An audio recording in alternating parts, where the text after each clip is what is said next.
Sur les marchés financiers mondiaux, c'est souvent le plus petit changement de ton d'une grande banque centrale qui ébranle la planète entière. Et cette semaine, la secousse est venue de Tokyo. Ma précédente vidéo, dans laquelle j'expliquais ce qui se passe avec les marchés obligataires et le yen japonais, a vraiment très bien marché. Elle compte désormais plus de 200 000 vues. Merci à chacun d'entre vous qui l'a regardée. Aujourd'hui, nous allons approfondir ce contexte, les informations que j'ai partagées dans cette vidéo et discuter des toutes dernières données économiques particulièrement explosives.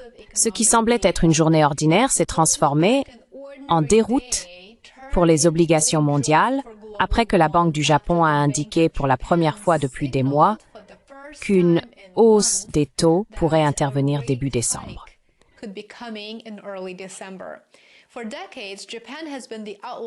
Pendant des décennies, le Japon a fait figure d'exception parmi les économies avancées. Maintenant, les taux d'intérêt proches de zéro, alors que le reste du monde resserrait sa politique monétaire de manière agressive.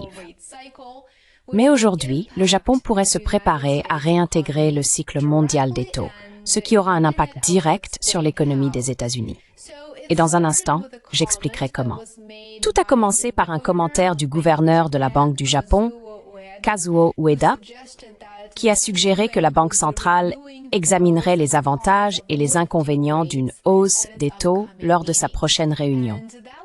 Et c'est tout ce qu'il a fallu au marché, en réalité. Quelques secondes après cette déclaration, les rendements des obligations d'État japonaises ont bondi. Le rendement à 2 ans, qui réagit généralement rapidement à tout changement des anticipations de politique monétaire, a dépassé 1% pour la première fois depuis 2008. Le rendement à 10 ans est monté à 1,8%, presque 1,9%.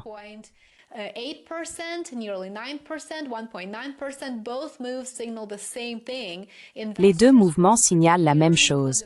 Les investisseurs se préparaient au changement de politique monétaire de la Banque du Japon qui aura des répercussions mondiales. Mais la véritable histoire réside dans la rapidité avec laquelle le choc s'est propagé au reste du monde. Presque instantanément, les rendements ont augmenté en Europe et aux États-Unis. Aux États-Unis, les rendements des bons du Trésor ont enregistré leur plus forte hausse en un mois, les traders réduisant leurs anticipations de fortes baisses de taux en 2026. Le rendement à 10 ans est repassé au-dessus de 4% et celui à 2 ans a atteint 3,5%. C'est là que la situation mondiale devient, à mon avis, plus intéressante. Des rendements plus élevés au Japon comptent, car les investisseurs japonais figurent parmi les plus grands acheteurs d'obligations d'État étrangères. L'Amérique est banque du Trésor américain et de l'aide souveraine européenne.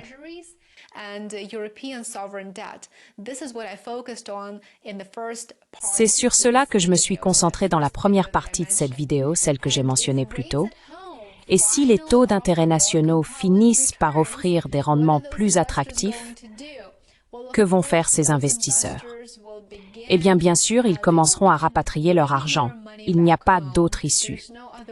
Soit ils réduiront progressivement leurs achats d'obligations étrangères, obligations américaines et européennes, soit ils rapatrieront directement leurs fonds. C'est une très mauvaise nouvelle pour les États-Unis et pour l'Europe également, car cela supprimera une source essentielle de demande au moment même où les gouvernements occidentaux émettent d'énormes quantités de nouvelles dettes pour financer leurs activités. Ils fonctionnent en déficit et ont besoin de cet argent, mais cela va bientôt leur coûter plus cher.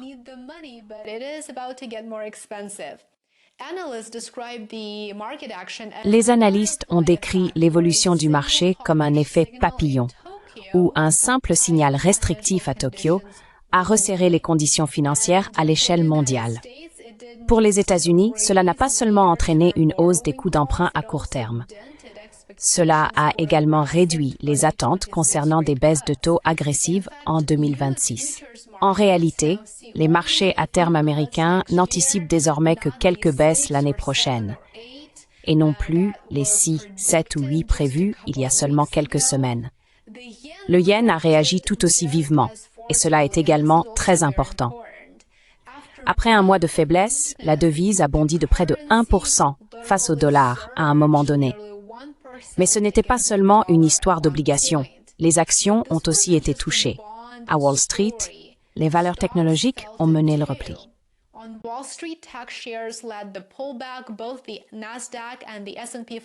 Le Nasdaq et le S&P 500 sont tous deux passés dans le rouge, alors que les investisseurs se délestaient de leurs positions les plus risquées. Une partie de cette faiblesse provient d'une autre source surprenante, le Bitcoin, et je vais brièvement y revenir. La crypto-monnaie a chuté de 7% sur la journée et sa baisse prolongée sur un mois a désormais effacé plus de 20% de sa valeur. C'est un actif extrêmement volatile. Les stratèges ont noté que, ces derniers mois, les crypto-monnaies et les actions à forte croissance, autrement dit les titres à forte expansion, sont devenus étroitement corrélés, ce qui est assez inhabituel. Lorsque l'une baisse, l'autre a tendance à suivre. Parallèlement, alors que tout cela se déroule, un autre développement majeur se profile, la probabilité croissante d'une baisse des taux de la Réserve fédérale en décembre. Les marchés évaluent désormais à 88% la probabilité que la Fed réduise ses taux d'un quart de point lors de sa réunion la semaine prochaine.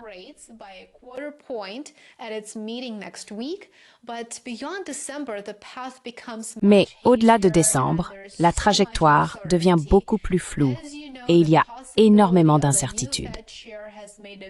Comme vous le savez, la possibilité d'un nouveau président de la Fed a également eu un grand impact sur les attentes du marché. Il y aura bientôt une toute nouvelle vidéo sur ma chaîne à propos du nouveau président de la Fed, alors restez à l'écoute si cela vous intéresse. Maintenant, comment ces éléments influencent-ils le dollar? C'est la grande question. L'incertitude que je viens de décrire pèse clairement sur le dollar, sur sa valeur. Lorsqu'on combine la perte de l'avantage des taux avec les attentes d'un possible remplacement du président de la Fed, on obtient une devise qui vient de connaître sa pire semaine depuis 4 mois.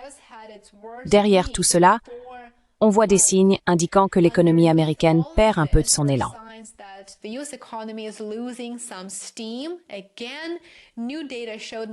Encore une fois, de nouvelles données ont montré que le secteur manufacturier s'était en réalité contracté pour le 9e mois consécutif.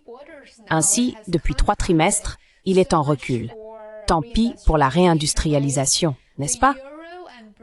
L'euro et la livre sterling ont tous deux gagné du terrain face au dollar, ce qui est un autre élément à prendre en compte lorsqu'on examine cette année et la performance globale du dollar. Cette semaine, l'attention est entièrement revenue sur la politique monétaire et je m'attends à ce que la semaine prochaine soit similaire. Nous devons également prendre en compte la possible hausse des taux au Japon et ses implications pour les marchés mondiaux, la probable baisse des taux de la Fed, ainsi que la situation de plus en plus volatile entre les devises, les obligations et les actions à travers le monde. Tout cela prépare un mois de décembre rempli de décisions à forts enjeux dont les répercussions se feront sentir bien au-delà du début de 2026.